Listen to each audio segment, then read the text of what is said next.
हे दोस्तों, welcome back to the channel. आज हम लोग इंग्लिश ग्रामर की एक बहुत ही इंपॉर्टेंट टॉपिक पर बात करने वाले हैं, सेंटेंस स्ट्रक्चर। ये टॉपिक आपके SSC, bank PO, NDA, CDS और सारे कॉम्पिटिटिव एग्जाम्स के लिए बिल्कुल क्रूशियल है। सेंटेंस स्ट्रक्चर सही न होने से आपके कॉम्प्रिहेंशन स्किल्स भी कमजोर हो जाते हैं और आपके राइटिंग सेक्शन में भी मार्क्स कम आते हैं। सो ध्यान से समझना। पहले ये समझ लेते हैं कि सेंटेंस होता क्या है। एक सेंटेंस एक कंप्लीट थॉट होता है जिसमें एक सब्जेक्ट और एक वर्ब जरूर होते हैं। सिंपल सी बात है ना, जैसे the sun shines, subject the sun, verb shines. Birds fly, subject birds, verb fly. She sings beautifully, subject she, verb sings. आपको एक बेसिक फॉर्मूला याद रखना है, SVO। ये क्या है? S मतलब सब्जेक्ट, ये वो है जो एक्शन कर रहा है या जिसके बारे में बात हो रही है। V मतलब वर्ब, ये वो है जो एक्शन को शो करता है। O मतलब ऑब्जेक्ट, ये वो है जिसके ऊपर एक्शन हो रहा है। Let's understand with examples. The cat, S, chased, V, the mouse, O. Here, the cat is doing the action of chasing the mouse. He, S, reads, V, books, O. He is reading books. She, S, wrote, V, a letter, O. She wrote a letter. हर sentence में object होना जरूरी नहीं है। जैसे the birds sing, subject birds, verb sing. यहां कोई object नहीं है। अब हम डिफरेंट टाइप्स ऑफ सेंटेंसेस के स्ट्रक्चर को देखते हैं।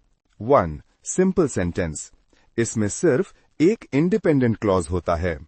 Example, the dog barked loudly. 2. Compound sentence.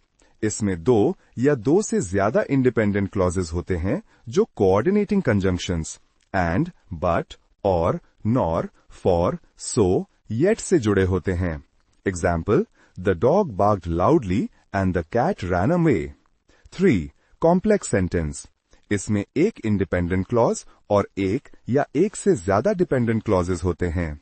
Example, because it was raining, dependent clause, the dog stayed inside, independent clause. 4. Compound complex sentence. इसमें दो या दो से ज्यादा independent clauses और एक या एक से ज्यादा dependent clauses होते हैं।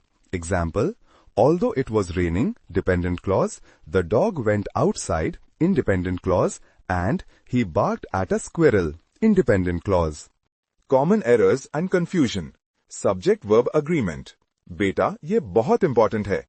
सब्जेक्ट और वर्ब हमेशा सिंगुलर या प्लूरल में मैच करने चाहिए। जैसे, correct, he is a doctor. Singular subject, singular verb. Incorrect, he are a doctor. Run on sentences. ये तब होता है जब दो या ज्यादा इंडिपेंडेंट क्लॉजेस को बिना कोऑर्डिनेटिंग कंजंक्शन या पंक्चुएशन के जोड़ दिया जाए। Incorrect, the dog barked, the cat ran away. Correct, the dog barked and the cat ran away. Sentence fragments. ये तब होता है जब एक सेंटेंस इनकम्प्लीट होता है, यानी उसमें सब्जेक्ट या वर्ब की कमी होती है। Incorrect, running fast. Correct, the boy was running fast. Tricks and shortcuts for exams. Identify the subject and verb first. पहले सेंटेंस में सब्जेक्ट और वर्ब को आइडेंटिफाई करो। ये आपको सेंटेंस स्ट्रक्चर को समझने में मदद करेगा। Look for coordinating conjunctions. ये आपको कंपाउंड सेंटेंसेस को आइडेंटिफाई करने में मदद करेगा। Look for subordinating conjunctions. ये आपको कॉम्प्लेक्स सेंटेंसेस को आइडेंटिफाई करने में मदद करेगा। E.g., because, although, since, if, unless, etc. 1. Choose the correctly structured sentence. A. Running in the park, the sun shone brightly. B. While running in the park, the sun shone brightly. C. The sun shone brightly while I was running in the park. D. Running in the park and the sun shone brightly. Answer: C. Explanation. Option C is a complex sentence with a correctly structured independent and dependent clause. The others are either fragments or incorrectly structured. 2. Identify the type of sentence. The bird sang sweetly and the flowers bloomed beautifully. A. Simple sentence. B. Compound sentence. C. Complex sentence. D. Compound complex sentence. Answer: B. Explanation. This is a compound sentence because it has two independent clauses joined by a coordinating conjunction. And 3. Which sentence has a subject-verb agreement error? A. The books are on the shelf. B. The dog chased the ball. C. She sings beautifully. D. He plays cricket. Answer: B. Explanation. The verb chase should be chases to agree with the singular subject dog. Summary and last-minute revision points. Sentence structure is crucial for competitive exams. Remember the SVO formula: subject, verb, object. Understand the types of sentences: simple, compound, complex, compound, complex. Be aware of common errors like subject-verb agreement, run-on sentences and sentence fragments. Practice identifying subjects, verbs and clauses. बेटा, ये topic समझने में थोड़ा time लग सकता है, लेकिन practice करने से आपको मास्टरी मिल जाएगी.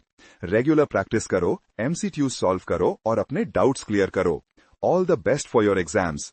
Don't forget to like, share and subscribe for more such helpful videos. और हाँ, कमेंट्स में अपने डाउट्स पूछना मत भूलना. Bye bye.